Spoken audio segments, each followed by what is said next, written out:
kitegeera so kati Alienskin credit ku birthday nze wallahi njimuwa simu bubi abanyige ekyokubi yategera akazanyo kwa internet abasemagali bwe gati ali nayizo batagenda kutanyimba zigenda kuyitinga ngazaaliwo naye akyalo ku internet banga akyaliwo okitegedde ayizo tatanyimba ziri erizi pate ayizo butazita nnyo naye ku internet agenda kubanga akyaliwo ngera bamutumwogerako olukubanga he is the master of that yose noyogera ku Fangon Alienskin boss tukwagaliza amazalibwa amalungi banange ono mwana ono wa Fangon ono omuwala yakato obutambi nakweza ina yakakuba mbadde nsubira okubanga obudde buno ayinawo hit atenda legendo kubo singa kweyo ya settinga naye sikitegera butegeezi kati nze mukulaba okwange nanga yasoka natukuba hit eri ede natuleta naye akatambi katima bakatambi kabise hit eri ate mbadde nsubira okubanga oluvannyuma lw'okuta akatambi olwo hit endala ebadde egenda okugirako sirina wenda basandwa nakisinga tewali Alienskin era sina wenda ayinayo hit nga yeeka tewali olwo yabadde afulumize bosoka akatambi kasoka afulumena eyo si hit olaba sigimanyi oyo si hit password olima okuba hit olina kusooka kuluma anti kati kirimu ekiti uliriza hit nze ngeri gye nkimanyi oluyimba olukubye wonna naye ate oluyimba olutanasala namakindi mu nkere olwasandwa nakisi hit ago ge mazima oba kitegeera naye ate era nsokiringa Alienskin kubanga amuleese amutaddeyo amuwaddemu nze njala nnyo omuntu awamu munne nze kyesinga okwagala kubanga abaana abo balaba bannange bastrugglinga oba bavuuka oba bawala nastrugglinga asobole okubeera ng'abeerawo so kati omuntu alina abamuwaddemu aba akoze ekyo ekimala nalabyo olwakawala bakayita kambere kagamba Wedi Kenzo yampa oluyimba n'atalupushinga kamukuba nkeerabidde olwakawala akawogedde Wedi Kenzo naye nkeerabidde naye omuntu akuwaddemu yenna nze Rayani oli muyimbi omuntu alekera ku macha n'akuwaamu mu ngeri yonna olina omusiima kasana next n'obutambi bwe tebulina kyemuyinza mugattako bakomye bukomya tebulina kyemuyinza mugattako naye ate nze siina ssuubi nti no bambi ate luyimba ng'abalaye boogera nze ndowooza kiraka byaliikinga lwakubeera munenya gwe atali muzanyi wa bulumuuvu obutambi otabwaki wesiba ku kintu ekyo password nyinza okubeera n'essimu yange nekwata ebintu bye njagala mbireko mu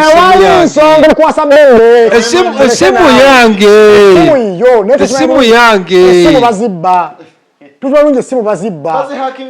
essimu bazihakinga kati gale bagihakinze kati kale yankubuuze ku mubiri gwa Sandwa Nakisi gonna ki kyatalabangako kyagala okwiraba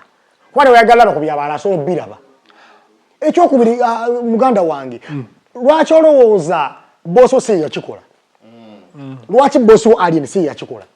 kubanga amanyi kyalina okukola okubanga afuuka ow'amaanyi bwe kibeera nga Nakisi yastadde wa linnya Nakisi golowooza bayimba meka bakata ebitundu by'ekyama bangi Gloria Bugi yata design zatuddeyo mabega eri bangi okitegedde bafunyeemu ki gwere kuba olagala naawe okwate oba okitegeera ekira password kyembuuza just njala mbuuzeyo ekibuuzo kino password lwaki ennaku zino ennyimba abaana bafulumya ennyimba mu bungi naye ennyimba zonna zikuba ku mpagi nezitagenda mu bantu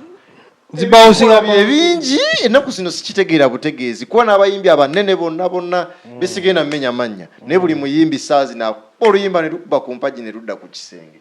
ne lutasala wadde nateete nze ndowoozaamu nti nno omukisa tuguteeka ebbali omukisa gubeerewo waliwo omuntu ng'alina omukisa naye ate erawo ekyo kyoyogedde ono oboga nti bafuluma ennyimba nekuba ku mpagi gekituufu oluyimba lubi kubanga kingisaa talina pitu teyagifulumya teyakuba landiodi kiwala kyanoli tekyakuba tekyafuluma kitegeeza oluyimba lunajjanga lulungi abanayuganda bajja lwelukaaminga lwonajjanga lulimu ekibogobogwe ekyamazima kiri nti abanayuganda bategeera bajja duboola balute okitegeera okutwaliza abamu abayimbi twongeremu maanyi mu kitukola yes abayimbi just omuyimbi olina gabagabika nti oluyimba nga lulungi genda ku Safirigodi wa Benison akolera oluyimba okitegeera otherwise wona agamba mbu simanya ennaku zino abayimbi bonna bata ennyimba zikoma ku mpagi luba lubi musajja akuba oyo anti waliwo password ono eno system abayimbi gye balina fulumya oluyimba lutereka amawulire anti kati ekyo kuvadda bwekyo bwe kiri kuvadda bwe kiri just nti TikTok enaku zino yajja oba social media ewambye nnyo naye n'abayimbi edda baabikolanga abayimbi edda baabikolanga nti ba Bobi Wine ba BBC awo baatanga ennyimba n'agamba nti ngenda kuta oluyimba ne bagamba ne balwanamu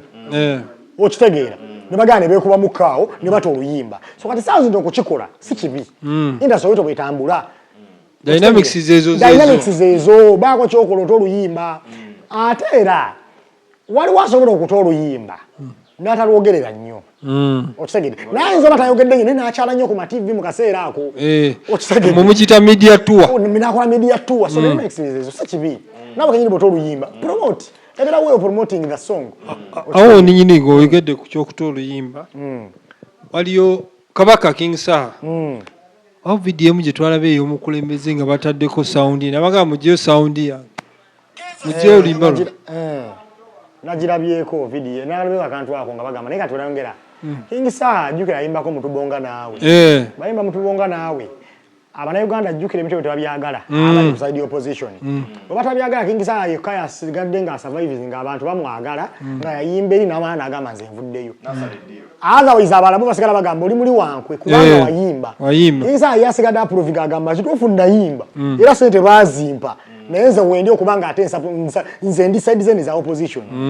oba okitegeera kati mu byonna bw'avaayo n'akola ekyo tebera surprise kuba abeera agezako balaga nti ze bannange eyo sigwa sisaidinga nabo abo sibamanyi ate nekira ate nze nkiraba mu aspect nti nno copyright mwajjawo olukusa olukozesa oluyimba lwange King Saha n'eddembe ku nnyimba ze lwaddembe okugamba tokozesa luyimba lwange mu ngeri bweti ne ku mukulembeze oli mukulembeze wa ggwanga nayani president nanti ono ye nannyini luyimba kale president yoga kasa naye muyimbi sabafika mujja kutumanya mbusimanye lokwa tudde wane wa Benison ampe ebyokwogera oli mukulembeze ekiriwa ky'omukulembeze kiba kirina okubeerawo password ani alikiri bwe kiti bonna leta bwe kitegeeza nti omukulembeze MP wammwe alina okujjako ewuwo yegatte ne mukyalawo atambula agende kubanga mukulembeze nekati ekyo kiralamu ekyo kitegeeza nti wano bye tuli mu kwogera ogenda bikwata pulezidenti ajje oba omukulembeze ina MP waffe obaani agambe nti mubiyimpe agende yabikozese nga bw'ayagala abigambe ne ku YouTube eyo osegede kitegeeza ki etteeka ani aliteekako omukono si pulezidenti inatandikira kuye copyright abeera ekyokulabirako kyogamba naye olwembe yakuba mbali penkoni naffe tutukwali tukosenga bwe twagala yasobola baleka jjajja nanga abazzukulu mukozesa oluyimba kati copyright inatandikira ku pulezidenti bw'abanga saa yakire mu ngeri ya copyright inatandikira ku pulezidenti ago ge mazima nina ekirala kye neebuuza ku nsonga za Zabafana Zizabafana yavuddeyo n'agamba agenda kukuba edikenzo paka ng'avuddeyo n'abawa accountability n'ababuulira omulamwa gwa federation omutuufu ne federation abayimbi be yakayamba annyonnyole bulungi nnyo abayimbi naye ali mu bayimbi bakayamba Bafana bamuwa ssente kenyina avayo n'agamba busente ze bumpadde butonte bumala nze ni muyimbi mpa ssente nnyingi Bafana ayagala ekyenkana kati fiki ngobulega kintu kimu tewali lunaku Bafana lwagenda kurashinga Kenzo ate ne givenidde embizi tegoganga kamyu okitegeera Kenzo sigala mbizi nga nene akamyu oba empologoma tegoganga mbuzi kati lete bwentyo Bafana yezo balina ensonga ze nakizigambye nga nnungi era nga ntuufu ne Kenzo munene agoge mazima president of federation support from the government agirina presidential advisor artists abamu bakyamukiririzaamu because alina baalisiza tukikize tewali muntu agenda muvaamu nga muntu akole mu rehab okitegedde alina byabakoledde support from the public Kenzo yomu ku bayimbi abalina abawagezi mu ggwanga erya Uganda tukikirize ne batadde luyimba kati Bafana ne waba ina ensonga entuufu kase yazadressinga mu bubi okitegeera tewali lunaku lwagenda mukurashinga bagamba tugenda kumalawo tekisoboka ekyo siga kikulimba nesoboka nti ensonga zentuufu ne tewali lunaku lwagenda vaaga membu Bafana awangudde Kenzo okitegedde ne wanaabanga bamunyigenyizaamuko katono empologoma tekuganga mbuzi okitegeera tekuganga mbuzi kiringako okuvayo n'ogamba nze muyimbi muto waliwo omuyimbi gwenda benaku zinajonkera King Saha atakaliya ye ono gundi Sigenda mwogera kubanga ekituufu mukwano gwange nembula engeri gye muwabula okitegeera kiringa ng'omuyimbi avaayo otandika okujongera King Saha kubanga n'abataba King Saha oba otabusikaliyayo sigenda kikulimba because King Saha ogenda mumenyako ki abawagizi abalina talent agirina obugagga abulina ennyimba aziyimbye ate zinyuma kati kiba kirungi nnyo bw'abanga muyimbi muno kangeze palaso oba yeekuba ne kingisa gwe nodde ebbali oba muyimbi muto kati gwoveyo ogenda kuga ne obanga odde kusayiri mba okuba palaso abo banene okitegeera abo banene so kati bwogenda kumakyano nga Bafana agenda kulwashinga Eddie Kenzo oba olimba kuba Kenzo yonna abikoze ennyimba aziyimbye Federation President yamumanyi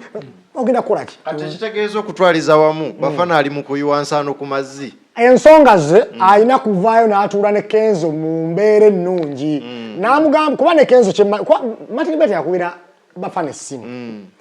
awo yandibadde asizinga fire n'agamba mmanyi twogere kubanga tukkiriza nti Eddie Kenzo ne Federation balina ebikyamu